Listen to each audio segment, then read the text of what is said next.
उन्हाळ्याचा सीझन आहे तर कवळ्या फणसाची भाजी होतच नाही असं कधी होतच नाही. तर आज मी इथे बनवलेली आहे कवळ्या फणसाची भाजी. तर ही भाजी पारंपरिक पद्धतीने न बनवता माझ्या स्टाईलने मी बनवलेली आहे. तर जसं नॉनव्हेज असतं तर त्या पद्धतीने ही भाजी दिसते. रसरशीत अशी कवळ्या फणसाची भाजी. चला मग रेसिपीला सुरुवात करूया. आता आपल्याला या फणसाला कट करून घ्यायचं आहे. हे फणस कट करून झाल्यानंतर ना आपल्याला शिजवून घ्यायचं आहे.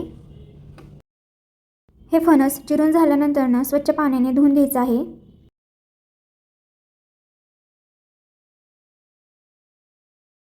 त्यानंतर ना एका कुकरमध्ये हे फणस त्यामध्ये पाणी, मीठ आणि हळद टाकून शिजवून घ्यायचं आहे. आता आपल्याला हे 20 ते 25 मिनिटं शिजवून घ्यायचं आहे.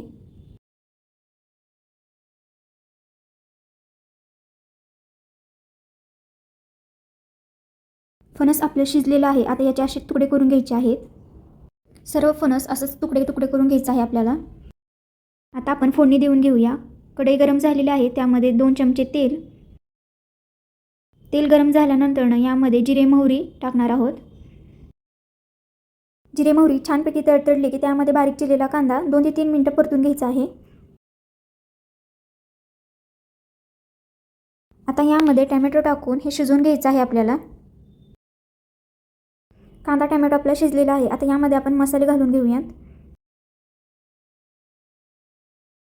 1 चमचा घरचा मसाला,